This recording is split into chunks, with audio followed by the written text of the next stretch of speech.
En 1924, 12 miembros de la legendaria Goldwyn Company vieron por primera y última vez la versión final de Avaricia, del director austriaco Erich von Stroheim. Sabemos que la proyección duró unas 9 horas y sabemos que el director, uno de los más enigmáticos de la historia, consideraba esta película su auténtica obra maestra. Por desgracia, la cinta se mutiló y censuró hasta quedar en solo 2 horas y media. Nunca más se volvió a proyectar la versión íntegra e incomprensiblemente el resto del metraje se perdió para siempre. Desde entonces, han sido muchos los historiadores del cine que han intentado encontrarla, pero todos sus esfuerzos han sido en vano. Por eso, hasta este día, Avaricia de Erich von Stroheim es considerada el santo grial de la historia del cine.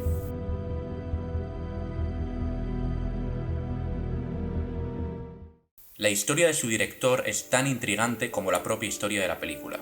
Sabemos que nació en Viena a finales del siglo XIX con el nombre de Erich Oswald.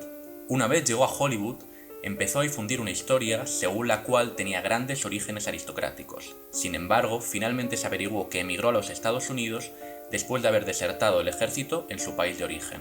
Antes de llegar al cine, estuvo vagando durante 5 años, desempeñando toda clase de empleos, hasta que por fin pudo empezar a trabajar como figurante, como actor y como ayudante de dirección.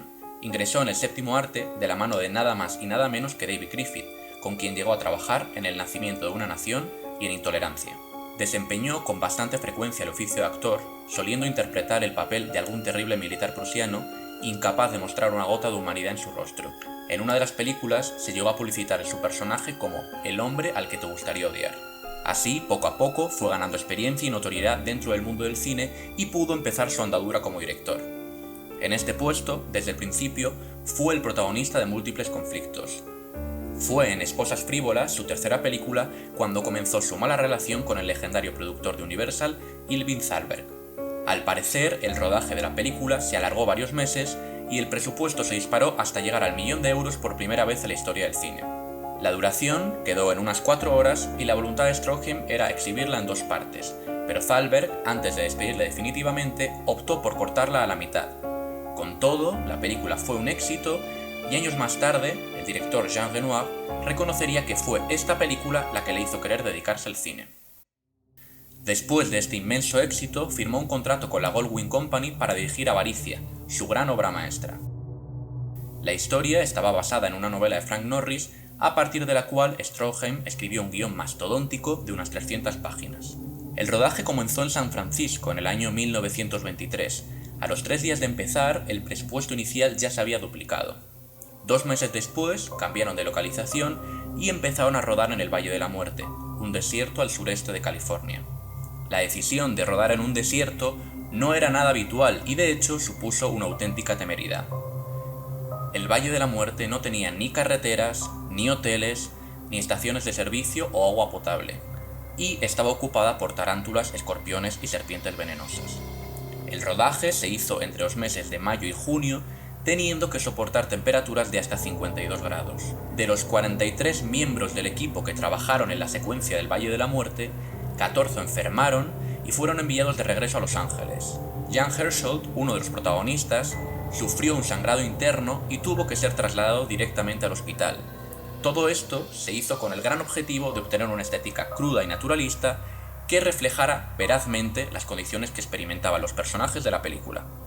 El resultado no decepcionó, ya que con estas secuencias anticipó los paisajes y las situaciones que después utilizaría John Ford en sus westerns. El rodaje terminó después de casi 200 días de trabajo con unas 85 horas de material grabado. La edición de la película duró casi un año y arrojó una obra titánica de casi 9 horas de duración. Von Stroheim estaba convencido de haber realizado una obra maestra y por fin la envió a las oficinas de la productora. 12 personas se sentaron a verla y al terminar 3 de ellas coincidieron en que aquella película era la mejor que se había hecho hasta ese momento y dudaron que alguna vez pudiese llegar a ser superada. La calidad de la película y la importancia que podía haber tenido en el desarrollo del medio cinematográfico no fueron suficientes para convencer a la productora, ya que consideraron inasumible exhibir una película de 9 horas y decidieron montar una nueva versión de solo 2 horas y media. El director, absolutamente en contra de esta mutilación de su trabajo, siempre se negó a verla. Aún así, la versión que todos conocemos de Avaricia ha pasado a la historia por su estética cruda y realista, muy alejada del cine de estudio de aquella época e incluso por innovar en el lenguaje cinematográfico, desarrollando la profundidad de campo 17 años antes de que Orson Welles la instaurase definitivamente en Ciudadano Kane. A propósito de la longitud y el detalle con el que narraba en sus películas, François Truffaut le llegó a definir como el director menos elíptico de la historia. Finalmente, apestado por los estudios, von Stroheim terminó cayendo en el olvido con la llegada del cine sonoro. En 1950, Billy Wilder le daría un papel en El crepúsculo de los dioses, una de sus obras maestras, interpretando el papel de un mayordomo que, como él, había sido un gran director de cine mudo. Junto a Gloria Swanson en el papel de Norma Desmond, ambos realizaron uno de los ejercicios metacinematográficos más brillantes que se recuerdan. Esta historia, tan dramática como incomprensible, nos hace preguntarnos en qué habría cambiado la historia del cine si la versión de Avaricia, tal y como la quería su director, hubiese llegado a ver la luz. Esperamos que te haya gustado esta historia, muchísimas gracias por vernos y recuerda suscribirte si aún no lo has hecho. Nos vemos en el próximo capítulo de McGuffies.